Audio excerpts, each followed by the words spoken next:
ರಾಜ್ ನ್ಯೂಸ್ನ big exclusive story. ರಾಜ್ಯದ ಆರ್ಥಿಕ ಸ್ಥಿತಿಗತಿ ಏನಾಗಿದೆ ಅನ್ನೋದು ಗೊತ್ತಾ? ಮುಕ್ತಾಯದ ಅಂಚಿನಲ್ಲಿ 2024ರಿಂದ 25ರ ಬಜೆಟ್ ವರ್ಷ.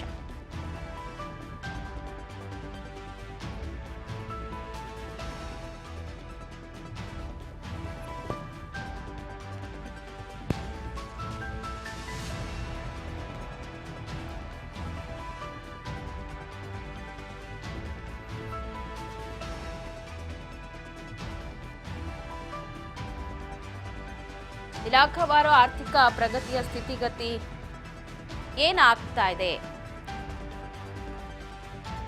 ಯಾವ ಯಾವ ಇಲಾಖೆಗೆ ಎಷ್ಟೆಷ್ಟು ಅನುದಾನವನ್ನ ಬಿಡುಗಡೆ ಮಾಡಿದ್ರು, ಅದರಲ್ಲಿ ಎಷ್ಟು ಖರ್ಚು ವೆಚ್ಚ ಆಗಿದೆ, ಎಲ್ಲಿ ಸೀಮಿತವಾಗಿ ಖರ್ಚು ಮಾಡಬೇಕಾಗಿದೆ ಅಥವಾ ಎಲ್ಲಿ ಅಭಿವೃದ್ಧಿ ಮಾಡಬೇಕಾಗಿದೆ, ಎಲ್ಲಿ ಕುಂಠಿತ ಆಯಿತು ಅಂತ ಪಂಚ ಗ್ಯಾರಂಟಿ ಕೇಂದ್ರೀಕೃತ ಆಡಳಿತ ನಡೆಸ್ತಾ ಇದೆ ಸದ್ಯ ಕಾಂಗ್ರೆಸ್.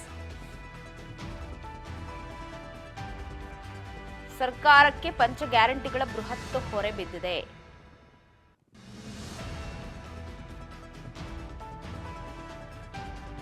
ಜನವರಿವರೆಗೆ ಇಲಾಖಾವಾರು ಆರ್ಥಿಕ ಪ್ರಗತಿ ಎಷ್ಟಿದೆ ಗೊತ್ತಾ?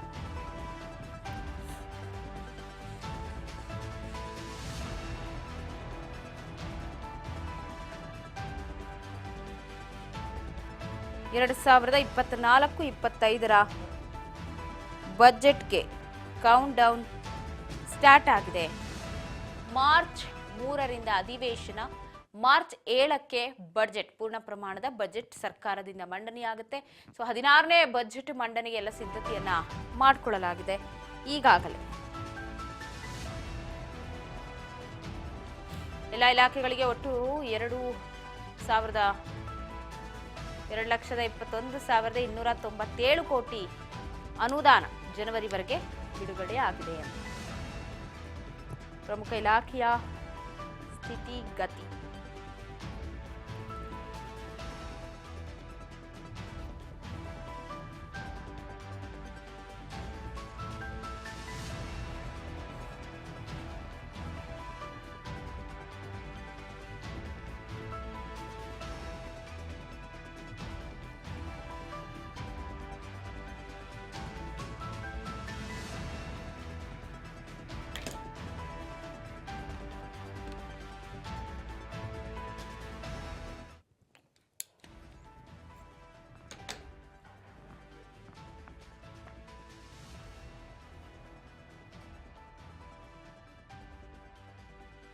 ಇತರೆ ಪ್ರಮುಖ ಇಲಾಖೆಗಳ ಪ್ರಗತಿ ಸ್ಥಿತಿಗತಿ. ಸಾರಿಗೆ ಇಲಾಖೆ ನೋಡೋದಾದ್ರೆ ಒಟ್ಟು ಅನುದಾನ ಹಂಚಿಕೆ ಆಗಿದ್ದು 6,535 ಕೋಟಿ, ಬಿಡುಗಡೆಯಾಗಿದ್ದು 5,050 ಕೋಟಿ, ವೆಚ್ಚ 4,978 ಕೋಟಿ. ಪ್ರಗತಿ ಎಷ್ಟು ಅಂದರೆ 76 ಅಂದರೆ 76%. ಮಹಿಳಾ ಮಕ್ಕಳ ಕಲ್ಯಾಣ ಇಲಾಖೆ ಅನುದಾನ ಹಂಚಿಕೆಯಾಗಿದ್ದು 34,406 ಕೋಟಿ, ಬಿಡುಗಡೆಯಾಗಿದೆ 22.465 ಕೋಟಿ, ವೆಚ್ಚ ಆಗಿದೆ 21,000 ಕೋಟಿ. ಕೃಷಿ ಇಲಾಖೆ ಅನುದಾನ ಹಂಚಿಕೆಯಾಗಿದ್ದು 5,148 ಕೋಟಿ, ಬಿಡುಗಡೆಯಾಗಿದ್ದು 2,901 ಕೋಟಿ, ವೆಚ್ಚ 2,655 ಕೋಟಿ. ನಗರಾಭಿವೃದ್ಧಿ ಇಲಾಖೆಯಿಂದ ಅನುದಾನ ಹಂಚಿಕೆಯಾಗಿದ್ದು 19,714 ಕೋಟಿ, ಬಿಡುಗಡೆಯಾಗಿದ್ದು 10,487 ಕೋಟಿ, ವೆಚ್ಚ 13,511 ಕೋಟಿಯಷ್ಟು. ಹಾಗೆ ಗೃಹ ಇಲಾಖೆ ಇರ್ಬೋದು, ಕಂದಾಯ ಇಲಾಖೆ, ಜಲಸಂಪನ್ಮೂಲ ಇಲಾಖೆ, ಲೋಕೋಪಯೋಗಿ, ಈ ರೀತಿ ಇಲಾಖಾವಾರು ಸ್ಥಿತಿಗತಿಗಳನ್ನು ನೋಡ್ಬೋದು. ಟಿವಿ ಸ್ಕ್ರೀನ್ ಮೇಲೆ ಕೂಡ ನಾವು ತೋರಿಸ್ತಾ ಇದ್ದೀವಿ ಎಷ್ಟು ಖರ್ಚು ವೆಚ್ಚ ಆಗಿದೆ, ಎಷ್ಟು ಅನುದಾನ ಬಿಡುಗಡೆಯಾಗಿತ್ತು ಅಂತ.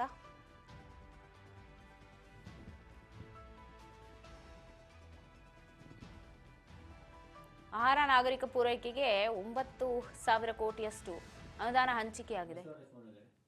ಬಿಡುಗಡೆ ಅದಕ್ಕೂ ಕಮ್ಮಿ. ಗ್ರಾಮೀಣಾಭಿವೃದ್ಧಿಗೆ 25,082 ಕೋಟಿ, ಬಿಡುಗಡೆಯಾಗಿರೋದು 11,000 ಕೋಟಿ. ಸೊ ಈ ರೀತಿ ಇಲಾಖಾವಾರು ಪ್ರಗತಿಯ ಸ್ಥಿತಿಗತಿಯನ್ನ ನಾವು ನೋಡಿದ್ವಿ. ಈಗ 2024 ಮುಕ್ತಾಯ ಆಗಿ 25 ಸ್ಟಾರ್ಟ್ ಆಗಿದೆ. 24-25ರ ವರ್ಷದ ಮೊದಲ ಬಜೆಟ್, ಪೂರ್ಣ ಪ್ರಮಾಣದ ಬಜೆಟ್, 16ನೇ ಬಜೆಟ್ ಮಂಡನೆಗೆ ಕೌಂಟ್ ಡೌನ್ ಸಿದ್ಧವಾಗಿದ್ದು ಈಗಾಗಲೇ ಪ್ರಗತಿಯ ಸ್ಥಿತಿಗತಿಯನ್ನ ಕೂಡ ಇಲಾಖೆಗಳು ಅರಿತಾ ಇರುವುದು. ಇವಾಗ ಮತ್ತಷ್ಟು ಅಪ್ಡೇಟ್ಸ್ ಅನ್ನು ಕೊಡ್ತಾ ಹೋಗ್ತಾರೆ ಪ್ರತಿನಿಧಿ ಬಸವರಾಜ್ ಹೂಗಾರ್ ಫೋನ್ ಸಂಪರ್ಕದಲ್ಲಿದ್ದಾರೆ. ಬಸವರಾಜ್, ಒಂದ್ ಕಡೆ ವರ್ಷ ಅಂತ್ಯ ಆಗಿದ್ದು ಈಗ ಆರಂಭದಲ್ಲಿದ್ದೀವಿ. ಸೊ ಈ ಬಾರಿ 2024-25 ಬಜೆಟ್ಗೆ ಇನ್ನೇನು ಕೌಂಟ್ ಡೌನ್ ಸ್ಟಾರ್ಟ್ ಆಗಿದೆ. ಸೊ ಇಲಾಖಾವಾರು ಪ್ರಗತಿ ಪರಿಶೀಲನಾ ಸಭೆಯನ್ನ ನಡೆಸ್ತಾ ಇದ್ದಾರೆ ಸಿದ್ದರಾಮಯ್ಯನವರು. ಈಗ ಒಂದಷ್ಟು ಪ್ರಮುಖ ಇಲಾಖೆಗಳ ಪ್ರಗತಿ ಸ್ಥಿತಿಗತಿ ಕೂಡ ರಾಜ್ ನ್ಯೂಸ್ನ ತಲುಪಿದೆ ಅಂತ. ಸೊ ಅದ್ರ ಬಗ್ಗೆ ತಿಳಿಸೋದಾದ್ರೆ ಬಸವರಾಜ್. ಪವಿತ್ರ, ಈಗಾಗಲೇ 16ನೇ ಬಜೆಟ್ ಮಂಡನೆ ಮಾಡಲಿಕ್ಕೆ ಸಿಎಂ ಸಿದ್ದರಾಮಯ್ಯನವರು ಹಲವು ರೀತಿಯಲ್ಲಿ ಸಭೆಗಳನ್ನು ಕೂಡ ನಡೆಸ್ತಾ ಇದ್ದಾರೆ. ಇಲಾಖಾವಾರು ಸಭೆಗಳು ನಡೆಸ್ತಾ ಇದ್ದಾರೆ. ಕಳೆದ 2 ದಿನಗಳಿಂದಲೂ ಕೂಡ ಆರ್ಥಿಕ ಇಲಾಖೆಯ ಅಧಿಕಾರಿಗಳ ಜೊತೆ ನಿರಂತರವಾಗಿರ್ತಕ್ಕಂಥ ಸಭೆಯಲ್ಲಿ ಕೂಡ ತೊಡಗಿಕೊಂಡಿರ್ತಕ್ಕಂಥದ್ದು.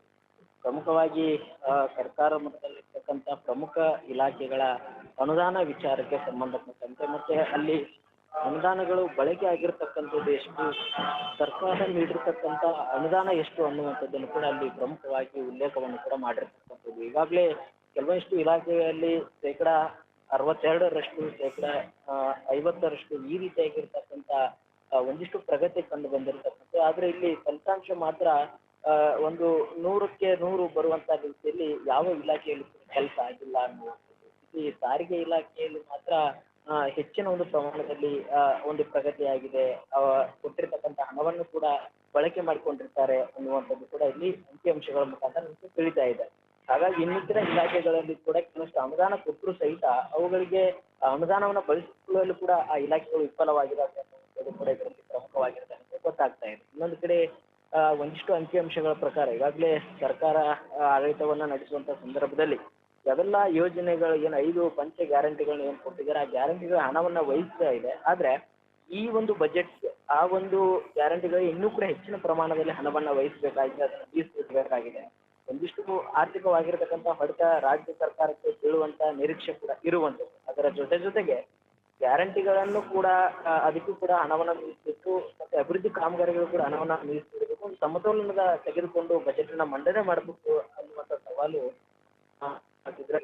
ಹಾಗಾಗಿ ಹಲವಾರು ಇಲಾಖೆಗಳ ವಿಚಾರಕ್ಕೆ ಸಂಬಂಧಪಟ್ಟ ಚರ್ಚೆಯನ್ನು ಕೂಡ ಈಗಾಗಲೇ ಅಧಿಕಾರಿ ಜೊತೆ ಮತ್ತೆ ಸಚಿವರ ಜೊತೆ ಕೂಡ ಸಿಎಂ ಸಿದ್ದರಾಮಯ್ಯ ಅವರು ಮಾಡಿರ್ತಕ್ಕಂಥದ್ದು. ಪವಿತ್ರ, ಬ್ಯಾಕ್ ಟು ಬ್ಯಾಕ್ ಬಸವರಾಜ್, ಒಂದಷ್ಟು ಇಲಾಖಾವಾರು ಜೊತೆಗೆ ಆರ್ಥಿಕ ತಜ್ಞರ ಜೊತೆಗೂ ಕೂಡ ಮಾತುಕತೆಯನ್ನ ನಡೆಸಿದ್ರು.